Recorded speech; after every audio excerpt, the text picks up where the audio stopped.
wires, each of radius 0.2 centimeter and negligible mass, one made of steel and the other made of brass, are loaded as shown in the figure.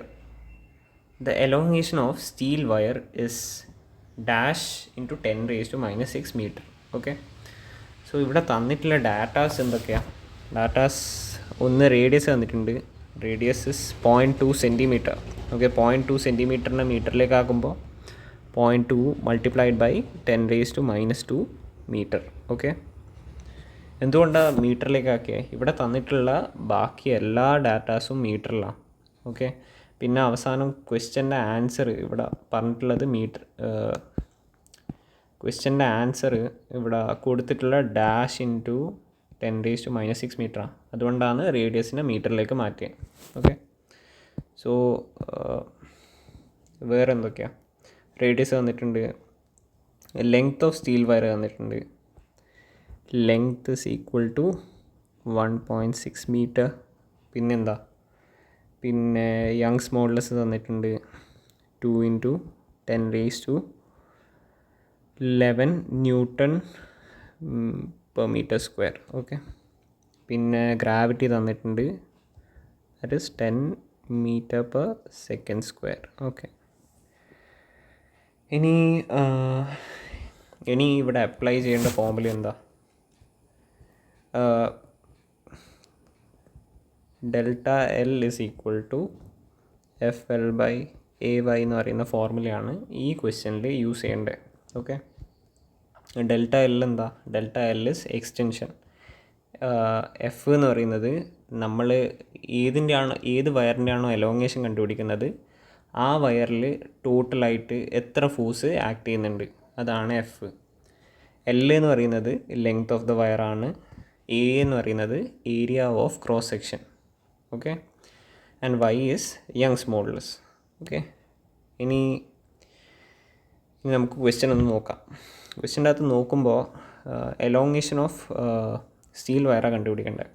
Okay, അപ്പോൾ ഈ steel വയറിൻ്റെ മുകളിൽ total എത്ര force act ചെയ്യുന്നുണ്ട് നമ്മൾ നോക്കിക്കഴിഞ്ഞാൽ തിരിയും. ഒന്ന് ഈ 2 kg ഡയറക്റ്റ് സ്റ്റീൽ വയറായിട്ടുണ്ട്. പിന്നെ അതിനോട് അറ്റാച്ച് ചെയ്തിട്ട് ഒരു ബ്രാസ് വയറിൻ്റെ മുകളിൽ ഒരു 1.14 kgയും അറ്റാച്ച് ചെയ്തിട്ടുണ്ട്. ഓക്കെ, സോ ഇവിടെ ഈ ബ്രാസ് വയറിന് ഈ ക്വസ്റ്റ്യനായിട്ട് ഒന്നും ചെയ്യാനില്ല. ഓക്കെ, അപ്പോൾ ഈ ഫിഗർ ഒന്ന് റീഡ്രോ ചെയ്ത് കഴിഞ്ഞാൽ ഇങ്ങനെ ഉണ്ടാവും. ഓക്കെ,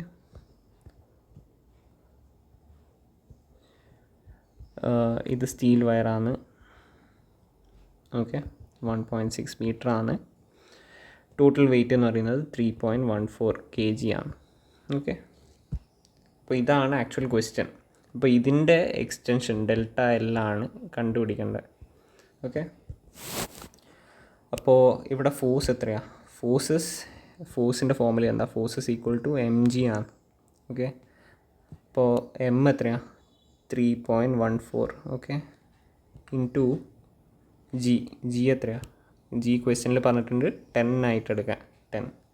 ഓക്കെ, അത് ഫോഴ്സായി. ഓക്കെ, ഇൻറ്റു ലെങ്ത് എത്രയാണ്? Length is 1.6 metre. 1.6 divided by area of cross സെക്ഷനാണ്. ആക്ച്വലി ഇത് സ്റ്റീലിൻ്റെ വയറാണ്. അപ്പോൾ വയർ സിലിണ്ട്രിക്കലാണ്. അപ്പോൾ അതിൻ്റെ ക്രോസ് സെക്ഷണൽ ഏരിയ എന്ന് പറയുന്നത് πr² ആണ്. ഓക്കെ, പൈന നമുക്ക് 3.14 ആയിട്ട് എഴുതാം. ഓക്കെ, അപ്പോൾ പൈ 3.14 ഇൻറ്റു r². ആർ എത്രയാണ്? 0.2 ഇൻറ്റു 10 റേസ് ടു മൈനസ് 2 മീറ്ററാണ്. അപ്പോൾ അതിൻ്റെ സ്ക്വയർ πr². അപ്പോൾ ഏരിയൻ്റെയും ആയി. ഇനി യങ്സ് മോഡുലസ് എത്രയാണ്? Young's modulus is 2 into 10 raise to 11. Okay, ഈ 0.2 into 10 raise to minus 2 whole സ്ക്വയറിനെ എങ്ങനെ എഴുതാം? ഇപ്പോൾ 2 into 10 raise to minus 3 whole സ്ക്വയറിന് എഴുതാം ഇതിനെ. ഓക്കെ, അപ്പോൾ ഇതിനെല്ലാം ഓപ്പൺ ചെയ്ത് കഴിഞ്ഞാൽ 4 ഇൻറ്റു 10 റേസ് ടു മൈനസ് 6 എന്ന് കിട്ടും. ഓക്കെ, അത് ഓർത്ത് വെക്കുക.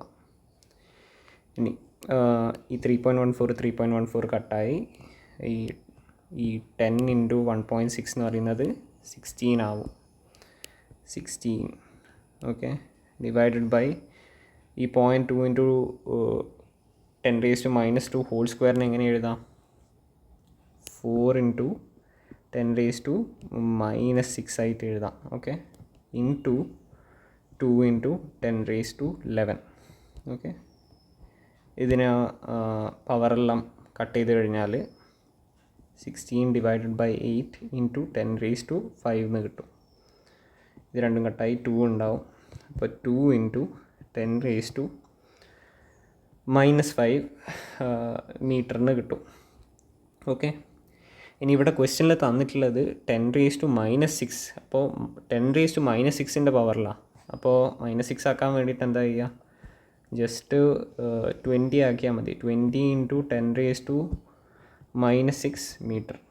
ഓക്കെ അപ്പോൾ ഇതാണ് ആൻസർ. ഈ 2 ഇൻറ്റു 10⁻⁻5ഉം 20 ഇൻറ്റു 10⁻⁻6ഉം സെയിം ആണ്. ഓക്കെ ഇത് ചില ആൾക്കാർക്ക് ആദ്യമായിട്ട് കേൾക്കുമ്പോൾ ഒരു കൺഫ്യൂഷൻ ഉണ്ടാവും. അതുകൊണ്ടാണ് ഇത്ര റിപ്പീറ്റേറ്റീവായിട്ട് ഇത്ര ഡീറ്റെയിൽ ആയിട്ട് പറയുന്നത്. ഓക്കെ സോ 20 ആണ് ക്വസ്റ്റ്യൻ്റെ ആൻസർ. Thank you.